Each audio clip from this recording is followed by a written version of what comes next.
Baba Yara Sports Stadium ama maba be hwe eyi game no chema ma memma obe sima ba ko ni mienu de asisia kopem enura aye pe baby edi pole etu yen ede na wo kan kira Asante Kotoko chitafo ahead of Sunday money Legon City's game no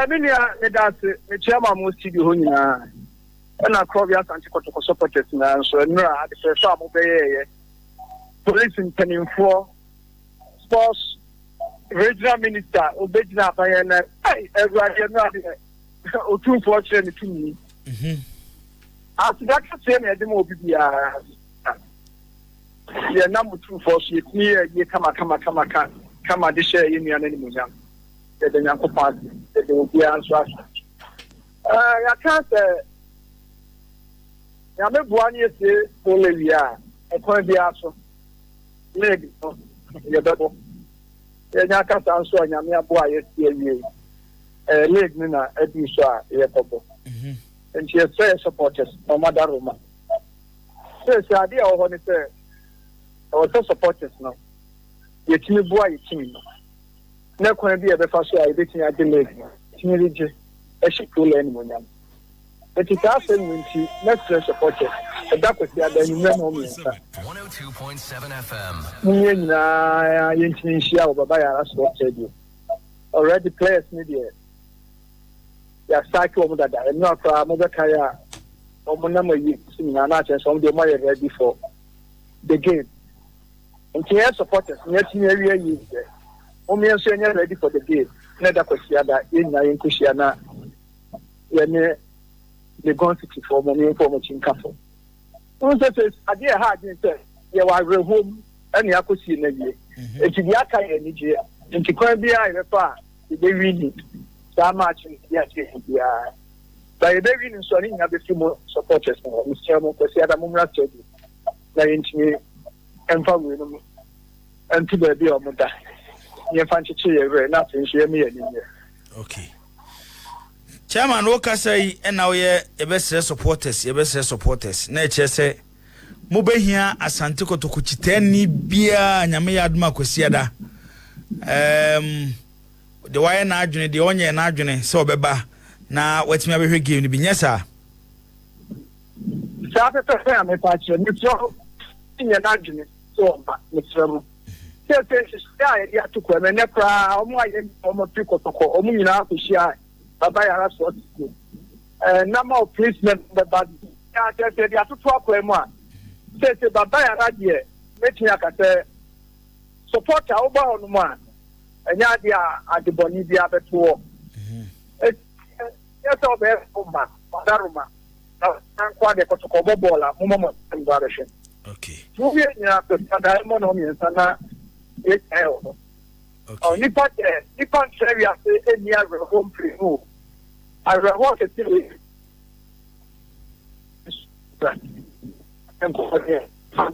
so bi amra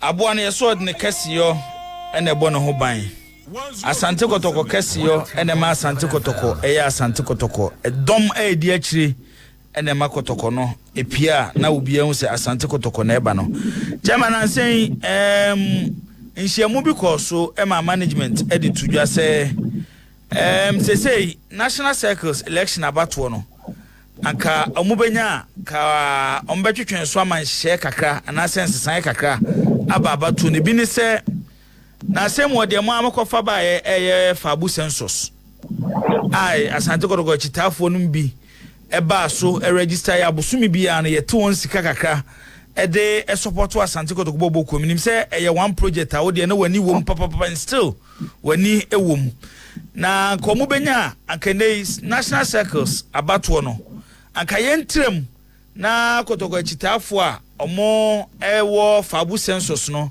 omo good stand in the last 6 months omo tria from 10 Ghana cedi going no anka yema omakwanya na omo nyina no ento aba na yenyi panyina obabedi Asante Kotoko chitafo no anim chairman asemi me yesho sa wate na de na woka efa ho many anetase the theory say that she no the entia ye dey Fabu Census buy ye better so be our Fabu Census. So no. The blue say a 2 is see with Prana. A coffin so pay Munamu, you need Papa from you do me and said. Now Fabu Census what for, but no media, you know. None company of the Bano who can pack. The very not a capacity them at this body. That's how you are. And yes, the national circumstance are by the tuna, you should be after. Don't about you know, so here to Abba. The name about you be any chance to our business. A team is so Mukano supporters forum, and I make us. I dare the woman to a block. Yes, you said, yes, you said it. It would be a business. Now, since you are circles for my banner here, the best company for. And then you also finish that here. Who will tell me at the end of the moment? Chairman, can you bring in and say Bagana football mu? Na Casansi Sayano, a beer backo to come say the Dana da okay, Tim no. Adia Sano, the Sikasem, a quenimu. It's in this a Camunia supporters in Yina, Samunia Bre. Now, more the most supporters, you know, more register onto the Fabu Census. See a Mama Konya. Na Matimiako Twaba, your better supporters in him. And Oka Emanenya Kono Manipa Bebrinano, Emma joining in Jessica Man Benefit Club. No, as well can ocean and Nima, Sana Beca. I will say, no. Nipa, my form, our Abatron, and won't share our home. A Jukas all the Fabu Census, say about the 2 Saba with his year. Chaka me kind of furniture more. Fabu Census there. Media the minimum said that should be no near the Tuaba. That's I about we are ever 20 and penny for and trouble. Now into me and share. That should be a media because me no I give say Obitia Fabu Census. On air support about now with him say about we cry about you. Supporters be more circle more or mucha Fabu Census. Or more to view. Circle be any family and a Kotuaba. So, and he has said down. And he has some want to blast now the and she said, never that be a middle said that be a fair biaso. Yeah, the Fabu Census better. Chairman, Yebeka, M said the last 4 national elections are my no. Ebiano and Kopio Kota ne Manhyia. A chess problem wo. Ebrebe na ufu say the right time ebenya Fabu Census members in some mobile toaba. Na omodi ababe yi chairman na enye sabre wi aye kasai. Somebody 4 years last year. Here shani Maria. And them say to about where we are. Because at the end the person the Fabu Census. That the two abano. Kwabia Santi Kotoko, and yes, you move it here. Oko Castle, see how the other Castle, and 7 Prediasa, Bibiaba, and yet for so be our committee, your WhatsApp group so, 8 year meeting was so. As well, WhatsApp group so, and talk activity so, and yan talk it was. So, it is on your maybe say, Atem Koko, Atem Kosi. The same thing I see WhatsApp group so. Now maybe I didn't want to say, Obeki Takwa or Mechabo Babu Sumi Biano, Uchia Fabu Census. It is very funny any day. At the young penny falling down was the Shiania with the Kwa near Paswa, and that's Yabua. Then you say, supporters or Matrasia, or my imagine so over to Mabano. Yes, the Fabu Census are mission straight, and not the other from where I'm. It's every way the only penny for an argument. Kiakoya nim kakra. I won't turn you into 20 May. Now, Montomo National Circles are banning me. National band only. And the chairman, Fabu Census, senior supporters, he did, and a becho. And check, nature, any day. A beche. And one time that to say, okay, but to abanary. A free necro, do we need, just so that they renew, so one they renew. So, the party in our boom, yet the Fabu Census never to Abba. I can be any. And will be any problem. Obiano, new Krana, or you said the Fabu Census never to Abba. So, I can be a more example, say, 56, Yen nyina ye Fabu Census so. Aso yen nyina de beto aba. Oh, ye we constitution, ye we kwen pass to aba. Oh, na me da Fabu Census so. Aso me nto aba. Pikamedu e da Fabu Census so. Aso nto aba. Ada ti o se ma Fabu Census so ni nyina beto aba. Ejina circles ana endebi. Ye bi anu de. Ye beto mo nto mo boase. Ye nyina ye trust ni ye hise wie dia.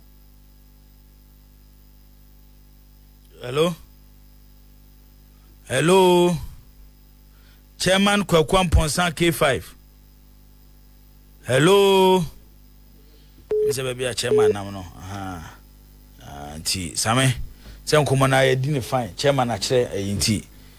Se chairman e ko baby ade jana man nto aso. Why? Everything ato aso. Zach. Jibo. National Circus about 24 years. Akwai obefa so a obetu aka omu nyina abom no. Omni I'm sine trase. Na ye mpani ko petro se nyina trase a. Ye nyina be ka bom because me ma hu ade pra. On pese ye na wo Fabu Census a. O number no na ye circle number. So eti ya to ya bari wie ya nipa bi obewi ni bia o de sa de nbe ye aduma. Eti wo Fabu Census number no. Em na next time ye beto about the metro. So na say some pass me da family forever, Kotoko family forever so. Ye penny for say afa Fabu Census anyi. Me da platform we so ye am penny. Na akase so de omo be yi am say omo fa Fabu Census dey. Wo mo ntu am ba wi a e free oko no. Ye nyina na de Fabu Census aye. Ye nipa ne bi omo fu say a drew pointer. I am for de ka de pa ba bi am nam no. Sa Benam chapapa no so na for Sunday game ne do nam ho ana. Chairman. Sunday game ne do nam tapakwa no so ana.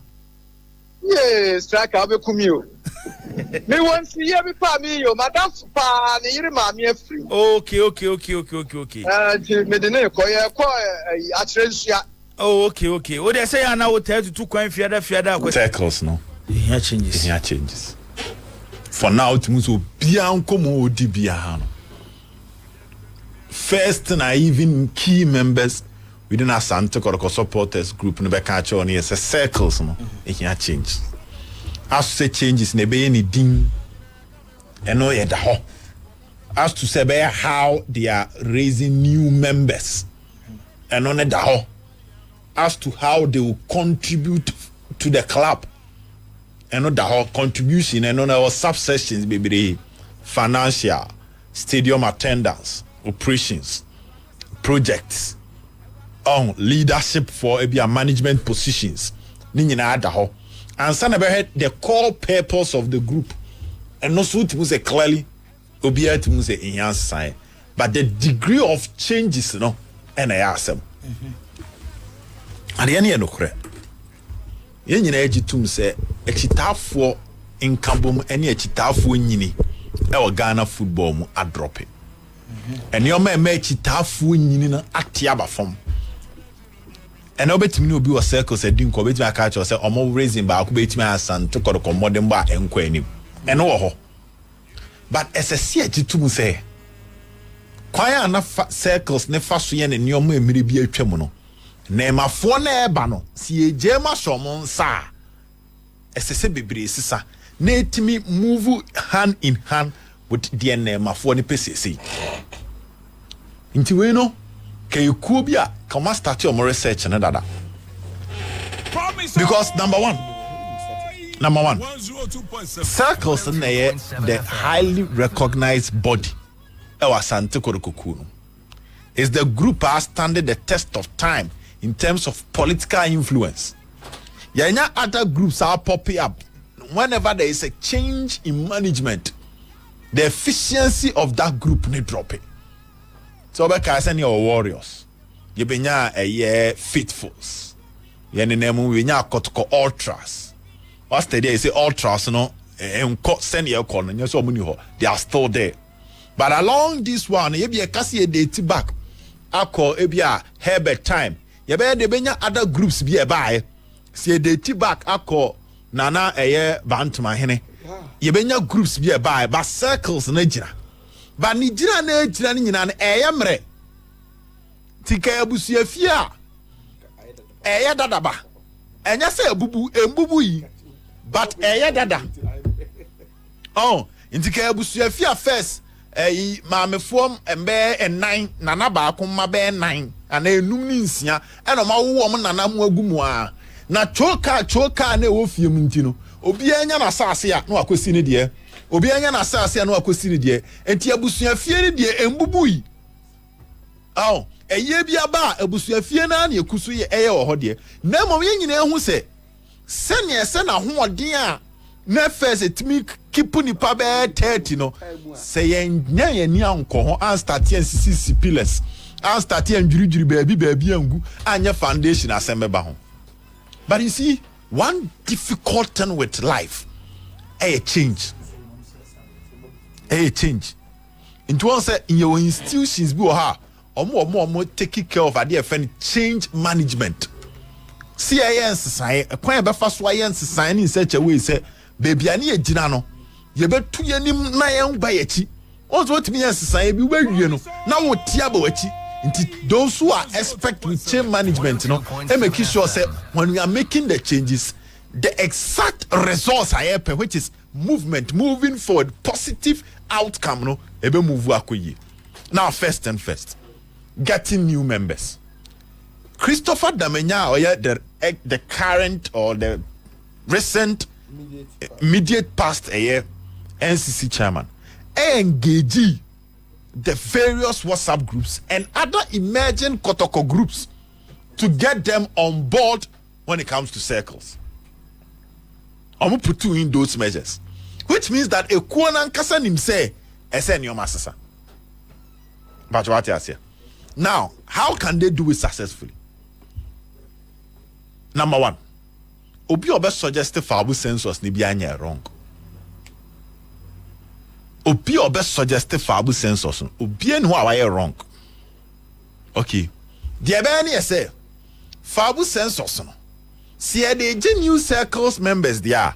Ebi anya 100% says can be contributing in a club no ho. But e be chem kakra amebi so akọ the management of the group no so. These are all things that happen on a brainstorming table because one, the last method as Santikor company for send your supporters are feel part and recognize when it comes to the club no Fabu Census.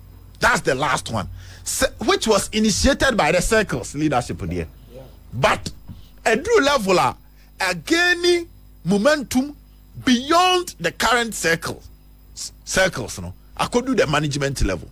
So therefore, Obi contribute. Now I pass it through all the screening methods. Yanjin tum se Ghana hands kasamode. And kasamode and so be dia tum se busumi bi obetua bibia makua. Ebe den se undoku na obetua bibia mom. So we must move, we must be dynamic enough. Adia we ni kwan se nkebetu level a.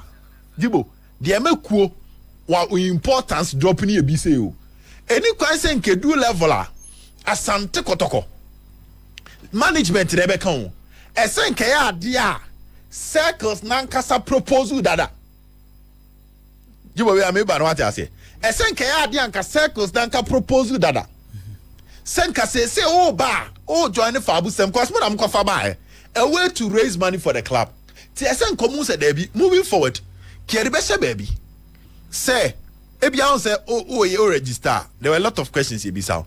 Ti ebisao ebia location region Asante region. Ebia town watchure buakwa. The next thing is automatically add to the buakwa circles heading ewo ho. Jibon ko what instantly na kia ado. No ba be ka ho. Enti so watchure buakwa circle be na we buakwa ye de waka ho. Etika sabre amanone for no ebianka manya enough numbers ebia Germany ebia Canada nankuma create circles so nti kanya feina obi de ba na be to say yen because one thing about life and especially change in say kwaye di obi na ehye waya eya na you always want to resist it be kwaye wa na watena se e na wasesa ma ho a eya na wa wogitum And in Katam or more, because Fabu Census, it's been there for almost 4 years. Yeah. It's Katam or more, and come this year, Musa Debbie. Opi obe join biani ya ebe man a circle number. And automatically ebe two abana or to bia. Kenya and I bet to say and share bet to say as a matter now who dear mo yena ubi never chilemo dear money. Minim se was steady side you swasha oben. If you bra babon tin say Kotoko circles no ewo 10% from sika ebe free Fabu Census maba no. Emma other groups no so animal members contribute to the Fabu Census no. Omo te da kakra. Tell make us say. O de meba me raise e bia beboa point no. Enti media based on me each say see a person move forward. Na Fabu Census na yes successful. Amount for be interested. Somebody register onto it, number contributed to the club. It looks like this circle now nobody is becoming a problem. And no, my job no partner too. But Nina rebranding, being dynamic, moving based on the wave na airborne. As I'm making, saying come start education 4 years ago. And I'm finding ways of getting new members to be part. Letting them know that now that you are a member, you can aid the reform. Oh, you say no. See a rolly or more Fabu Census. Maybe the other can ask me, maybe can't say Mrs. Ya. You rolly or more Fabu Census in the so. Every two abana, I bet to say there will be something like a regime change. It's only per corner, baby, now on bet me a carbon. Ababe you or more say in a frio. Banke fitia say na mo ya. Come at your mass. Now this is what will happen. It's in a matter 4 year no reason. The current elections, no. Yeah, more want to. To say top clubs are. If someone use the social year, if you almost supporters one way or the other, more contribute to the club. Club no a platform where you go there to register as a supporter.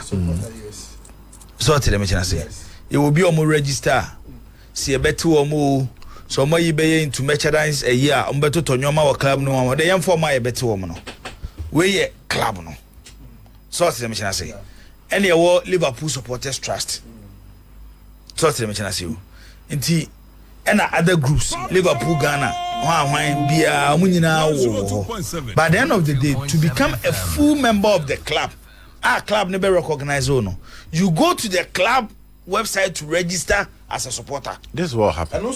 And no. What's different discussion? The other you know what can happen? Say Fabu Census no. A property of the club. Until what can happen here, say it can get to a time.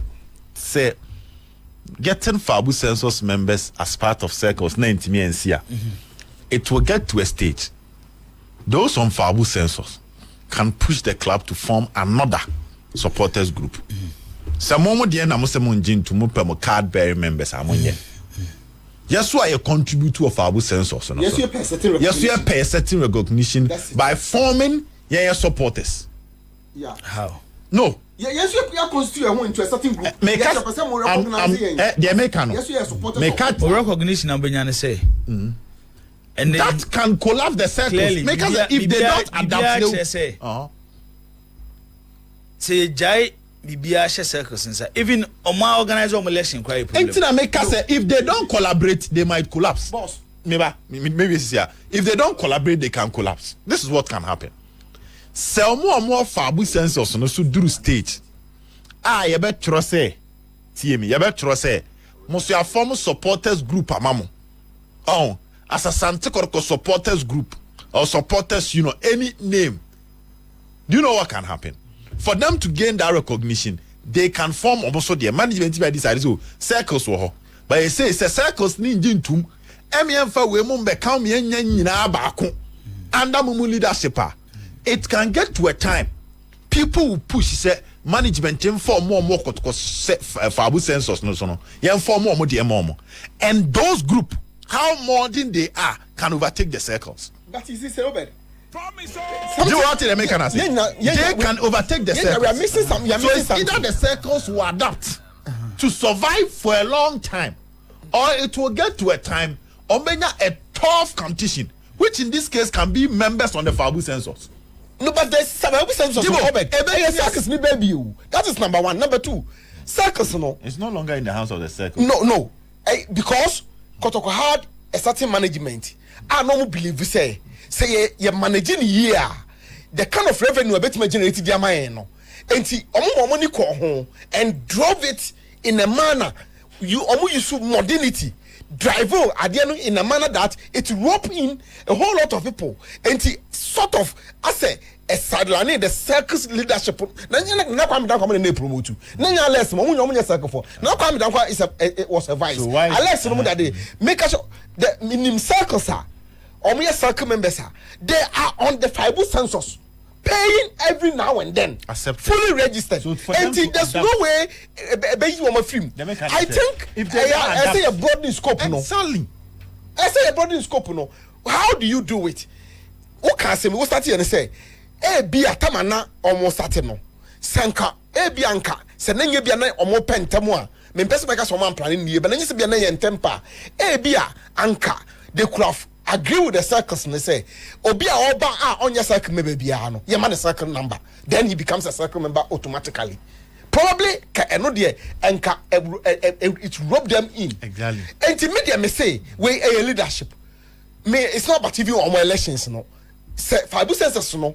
To enhance it for the benefit of the club, no. It has to be looked at. And management, any supporters leadership, any other splinter groups in can be engaged in a manner that Obiabeti say Obe roping on the Fabu Census whilst they will be independent and running their own. No, Jibo, say Ebro we Adia Chiande sen your mess. Yepo yampo. Circles wasan to Kokoba. Omo si boa. I mean, issue iba nana pole issue iba. Jibo, see in omo two siwa omo up and down. But there's also one thing that we are not looking at. The omo yeno, there are people who can also do same. Baby omunya recognition. Tap conforming your recognition. Now let's not assume say Kotoko nebe say Kotoko nebe timia duru brebia. Emu besa ye desen ye na etie no. It is possible if we lay the foundation right. Near my consistency here, Juma, for the next 5 years. Jibo yeti Kotoko betimi akwa Africa ba. We all know how difficult it is to survive in Africa.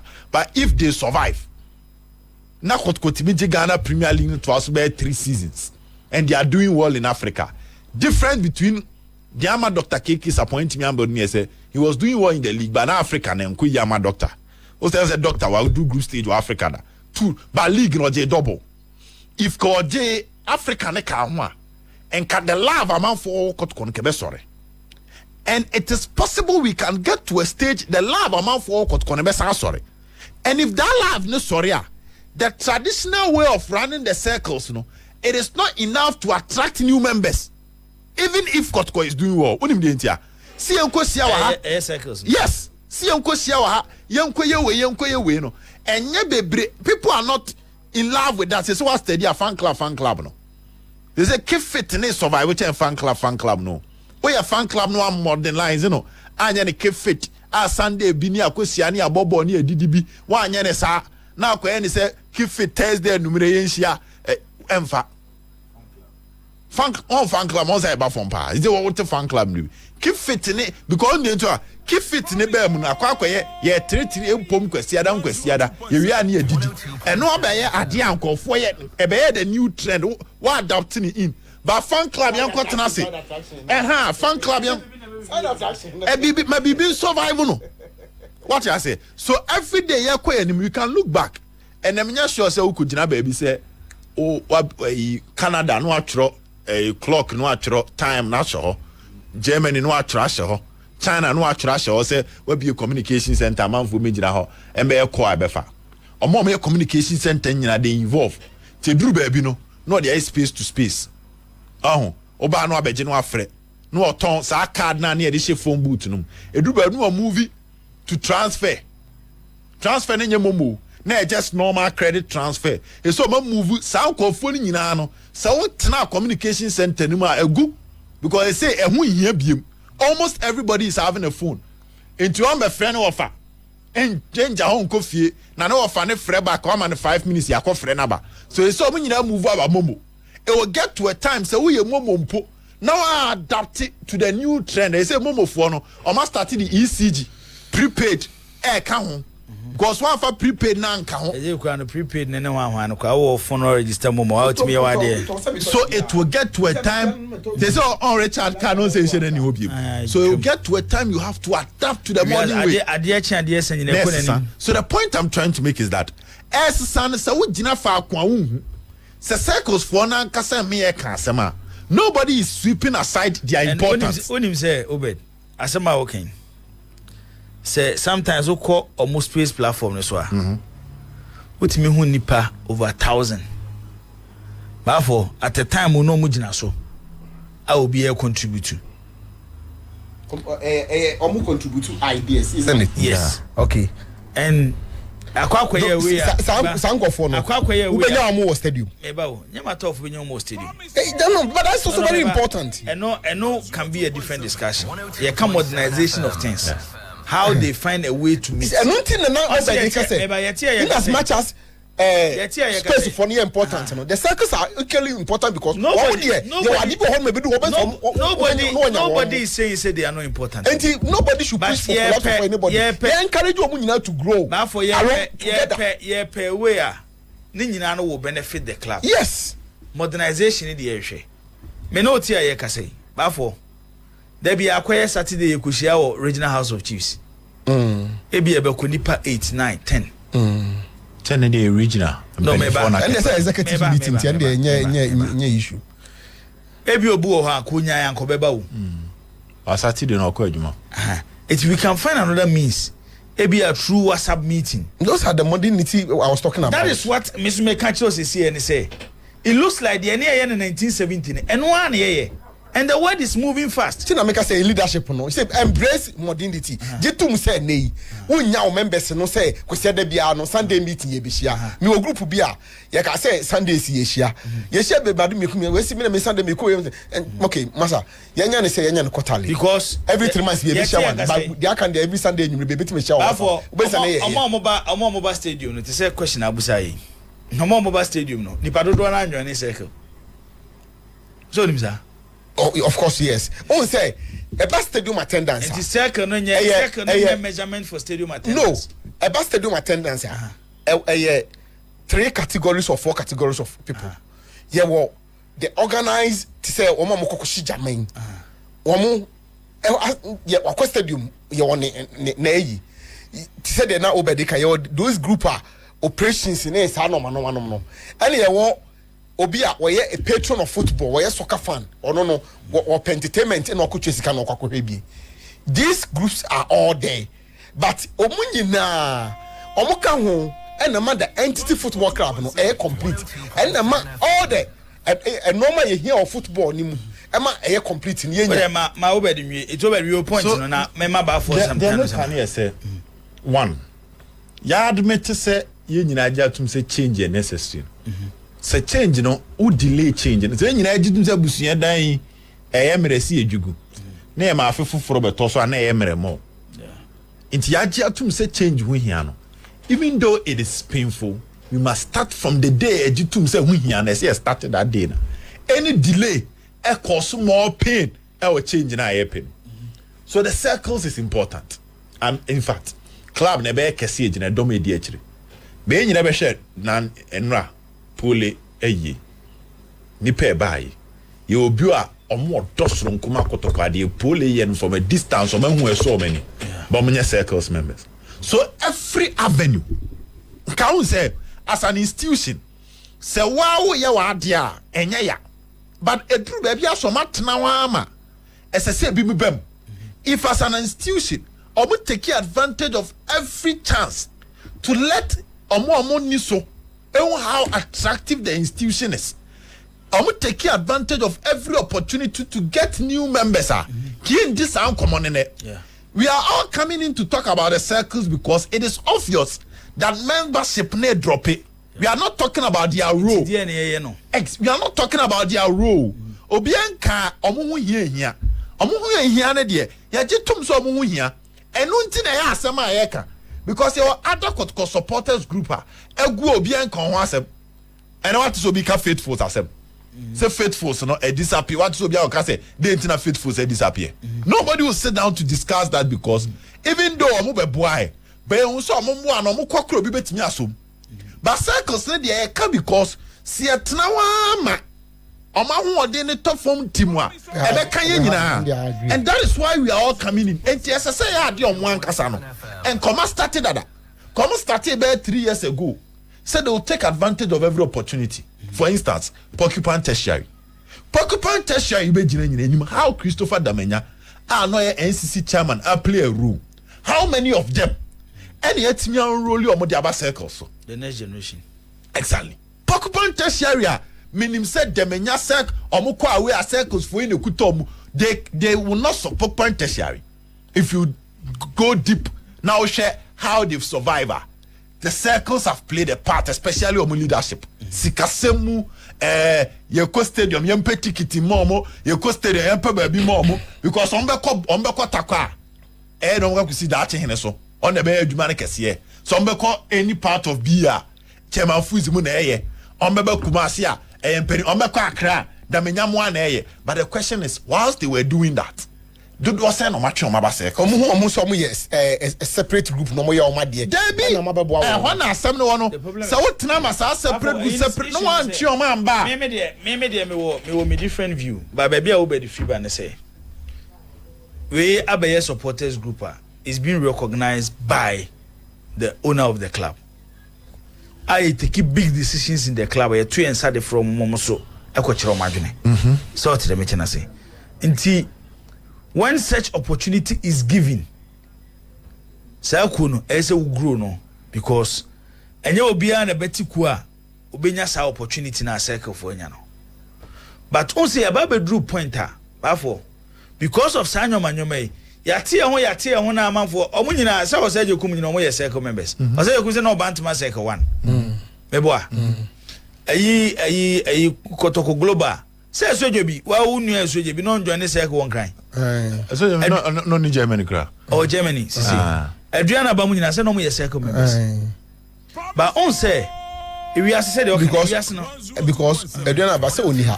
Don't you wow ha? Na say one more money ha. Obiti say a appear our UK. Appear only on Tragana ha. Medo do not UK. Yeah, but still contribute to the circles, yeah. So let me just say. But what we are saying is say what was our opportunity there? You need to grow. That is it. And I say when you but if you are not growing, if you are not yes, if you are not that growing, one there, 100%. If you are not growing, leadership, to bring the next generation leadership on board, because but for even ready here it is we.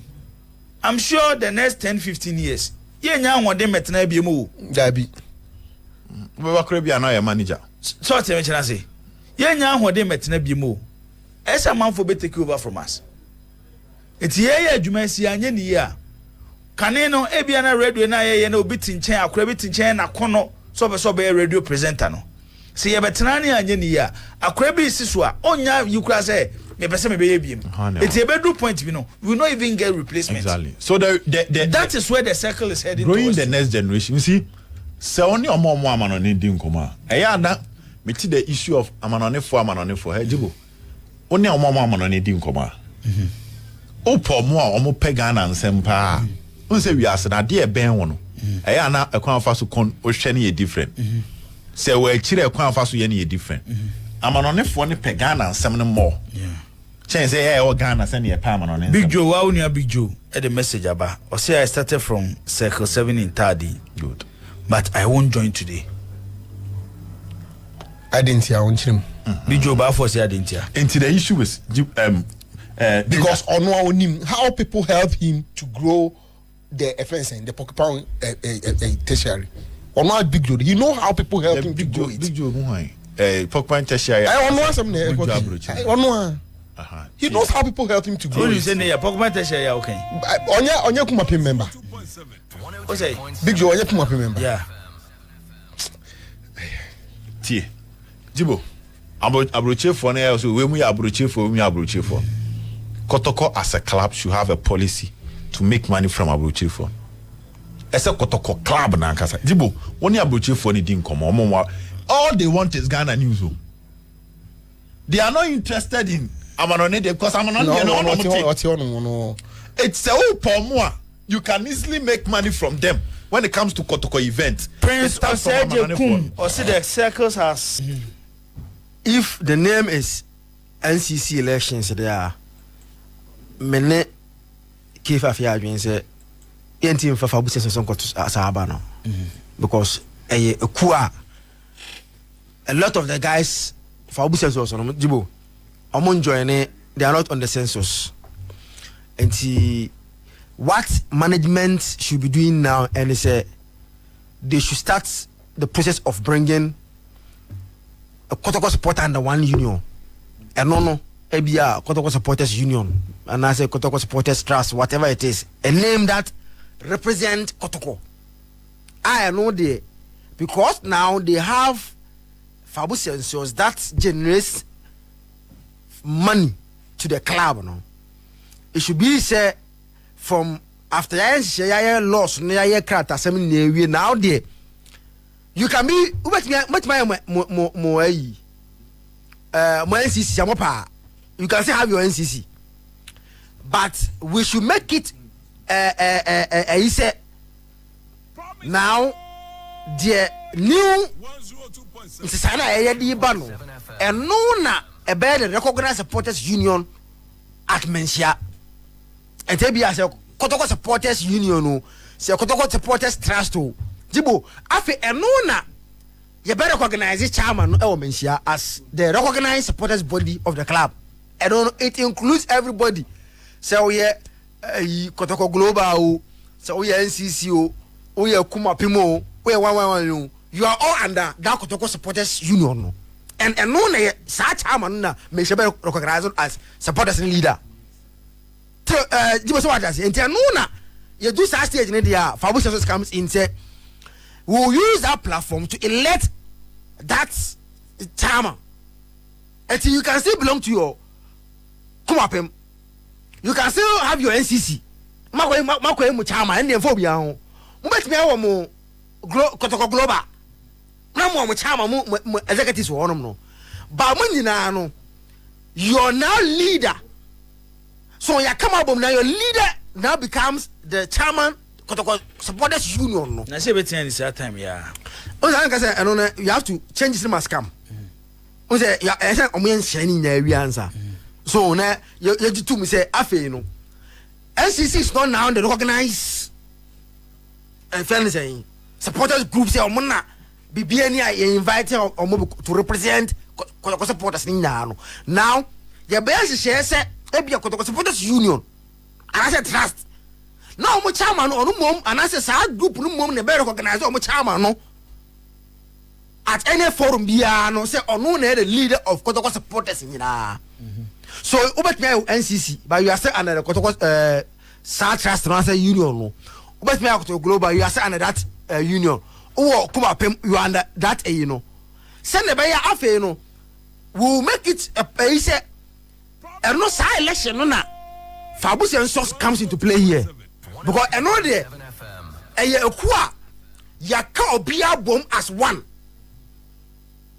Obia munina you under that umbrella. It is how kwonu na bed. You be use Fabu Census to elect that chairman to represent their interest for them. And I no. For example, say ya kwa koye omu ko meeting na because they say have other bodies around. Obetman say Jibo so ebia global for global monfa mo 2 reps mbra SC for 2 reps mbra obi anfa bi mbra then they go and sit down on my meeting. That's our meeting no whatever the thing that they will arrive at becomes the decision of supporters ni nyina. Eti I want to side with Sharon Kefa kakra say on to say be sans share no. Na ya sa changes na you better set genie from circles to a name that represent omunina near communina boom. So all the Fabu Census okay silence winner, you know be fair to sign for me and sana on my peke if anything. Forms already because one.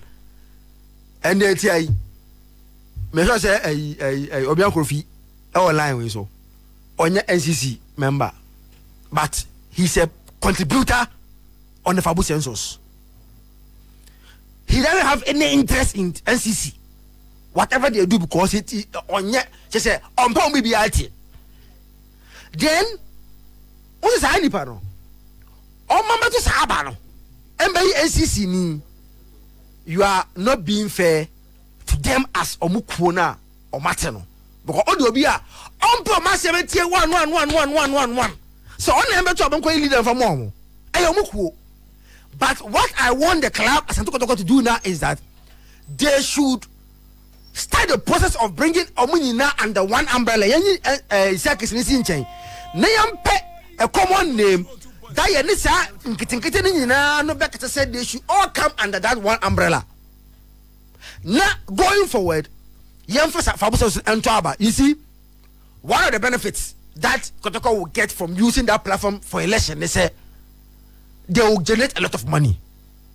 Because now whoever want to vote, want to be a member of good standing. NCC, I feel be able to because they pay tabletop dues. Scanning who be a fajibo. But well, because it's electronic system, no, we are able to know amount to be a beer contribute to. At least yet you have yet me. Yo, fan saying check and balances are. We are able to do all this investigation and know say Nipa say in our platform also, and this is the amount they are contributing every month, and I say annually. It's media where I side with K5 and they say it will be unfair at this moment to allow other members, Kotoko Global, Kuma Penwan, who are on the Fabu Census to come and vote, elect a leader for NCC. But what we should be doing now, going forward, they say the IMC, as a matter of finance agents, they should start the process of bringing Omunya under one umbrella. NCC last time Name forming a common name that will represent Omunya under one umbrella. Okay. Then going forward, Fabu Census will come into the party. But to see idea, Ude Nubema Jibo, it will be unfair, especially for the 3 reps now. Or Makako Fubu, sa platform no so. And then the sound of me and saying, meaning say, okay, for Fabu Census Kotaba in the other way. One way. Say a SB a solo and Ben Setre. 102.7 FM. You was on the way. Oh, come on, some yard about messages. Okay, Fabu Census Kotaba in the air. Oh, no, baby. One way. I said, you may be in the way. Why? Message the occasion for Sapra from Kotaba. What? Only I could do. As baby, you know. One baby. Or says baby, you know. I didn't ever more says baby. But you know, my sample. I didn't ever money. But you know more. A day.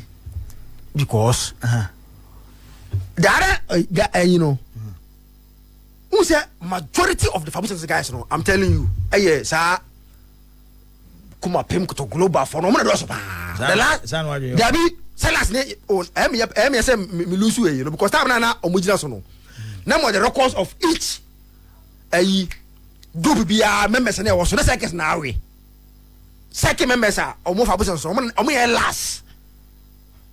And these are guys that seconds go magic seconds. Let's see money. Almost money cry. Almost my simple cry. Eti, I agree. Say, I see what they should be trying. Say, ombe say, ombeka, omunyi na album. And just say, jao Kotoko Global no. Go say what I say. Say, AC Milan. At least more.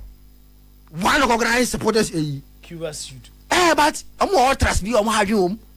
Cuba suit for the ultras no. On my ultras no. I'm not Cassim Puno.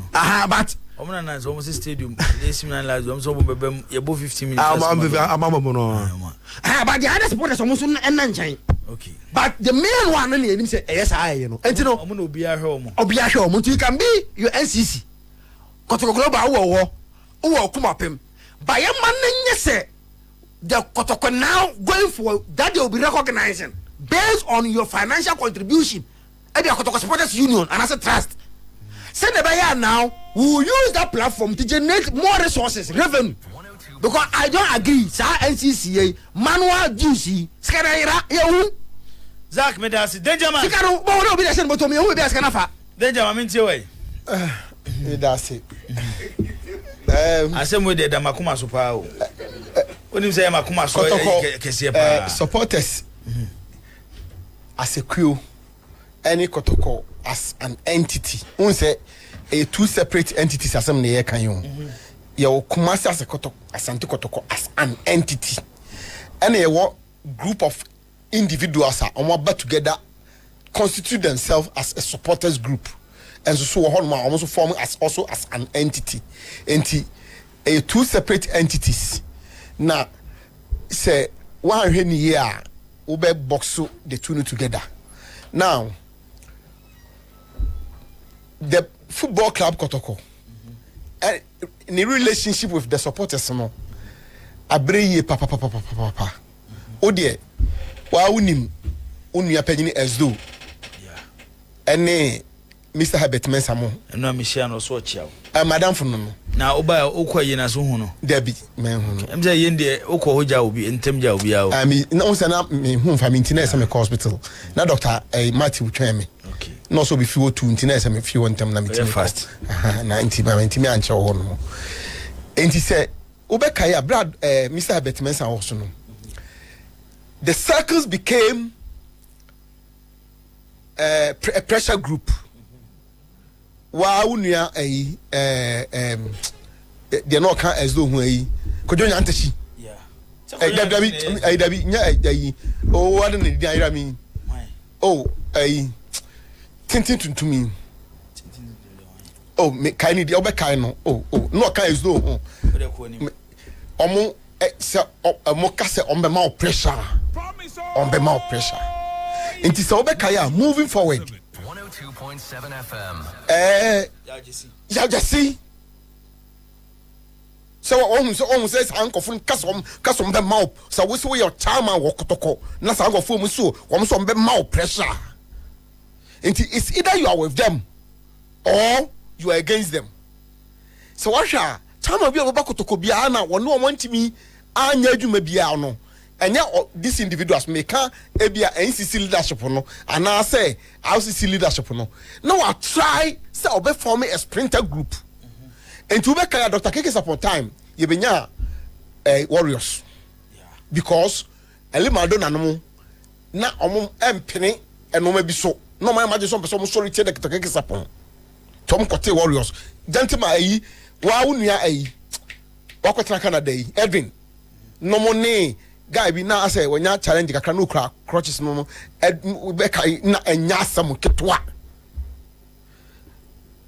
Dr. Keke David what was okay Dr. Keke supportam na faithfuls so kai faithfuls there has been sprinter groups over sprinter groups ni nyina also are bedded out of the circles biara bibia sine bia nipa bi mu nyiso ebia nkofo bi kutia mpanifo no mo de omo se da bi de mo ye no nya adwen anase bia bi nim mpanifo no ekobenkro no mo se da bi ye de no bonse na bam no mate omo ho no wakote omo de enti circles na aye fully recognized and constitutionalized by adeno sprinter groups appear fimu but the circles always survives adintia because eno na aye recognized ewo if team no be be from machine na we dey me strike akra ma kamenua kuma kofi de ne kakra e dey akasem the manzakito propose an different baby be dey ne say on betima ye to sa na mo na kofi kanu a achi say e benya relationship with Kotoko no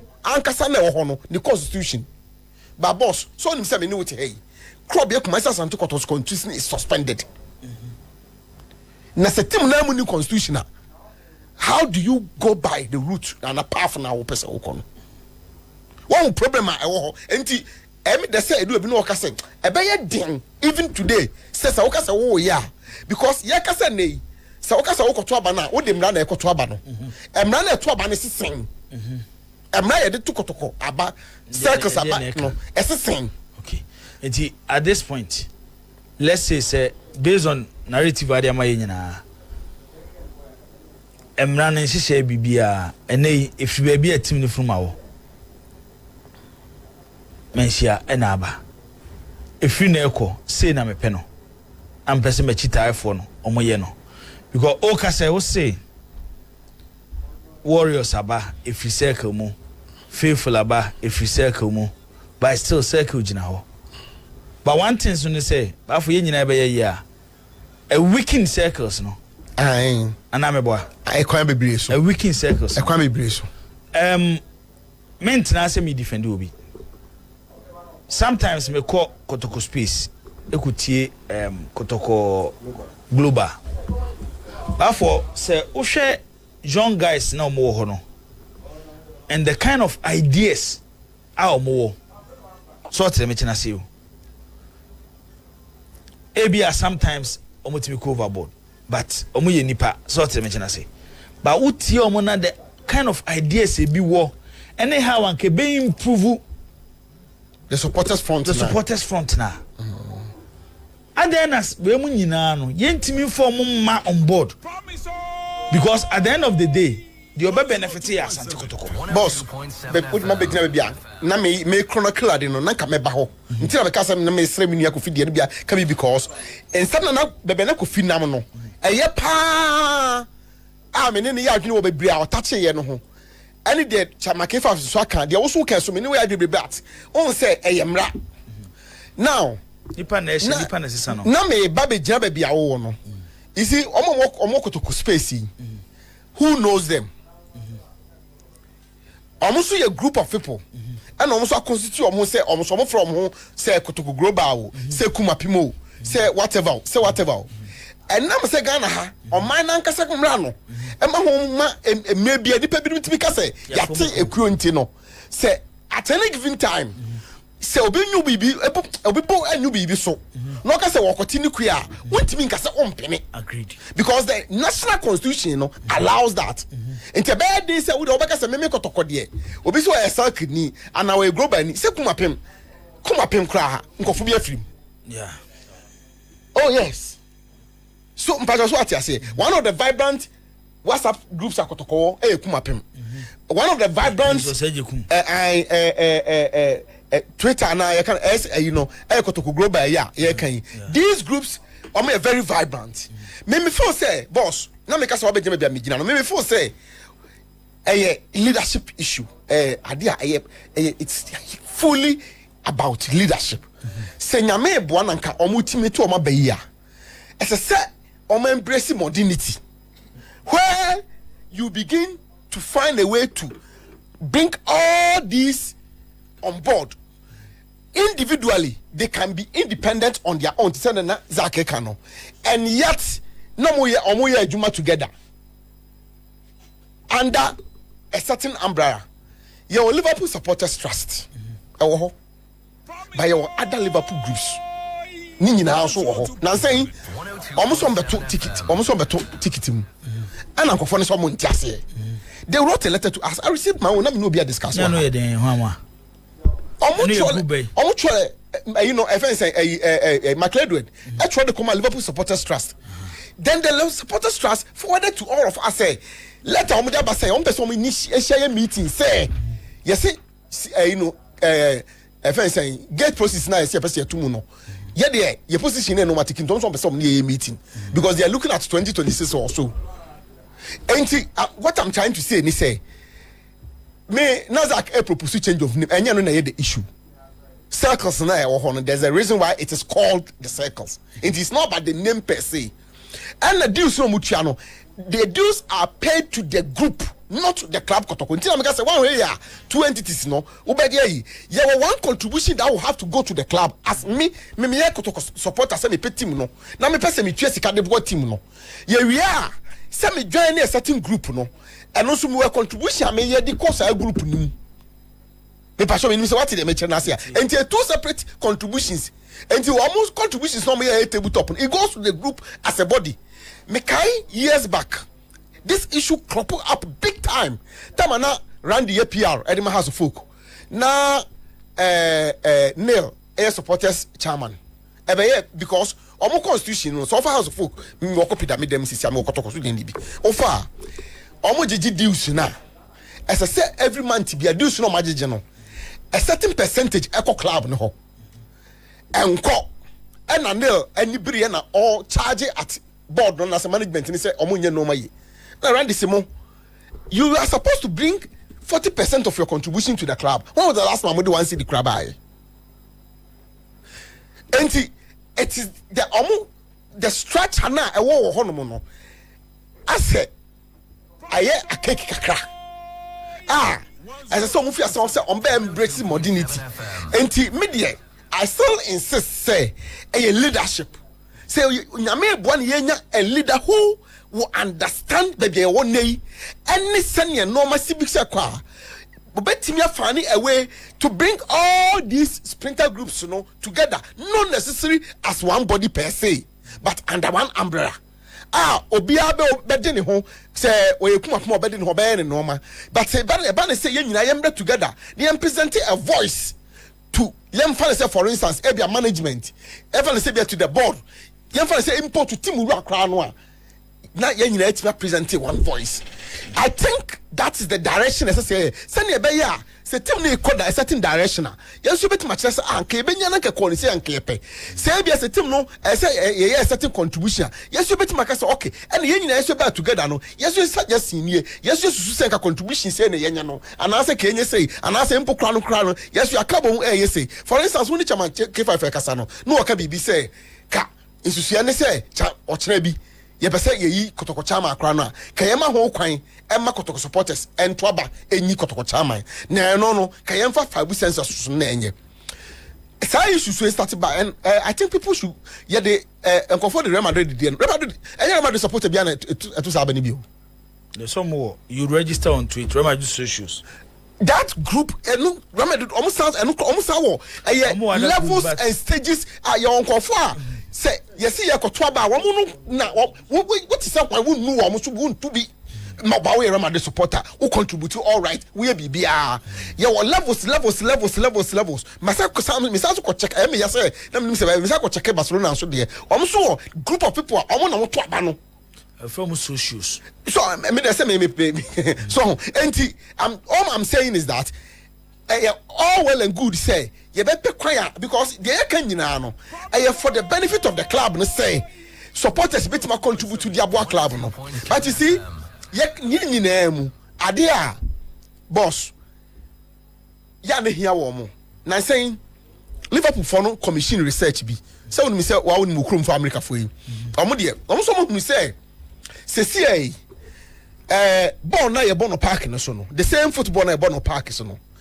omo ye ni video game there na ankofo ekon ya do no ama de Manhyia emofra esi so no pese omo bo game no esin so Sunday obeka say o kwese de makohebo to omo here the video game omo bibi omo si FIFA PS bibi minimu PlayStation na PS1 PS2 PS3 omo si yesem so omo bo akodu 11 15 bibi sa yesen yasam kitwa o and my research so omo goro ho a that will collapse stadium attendance.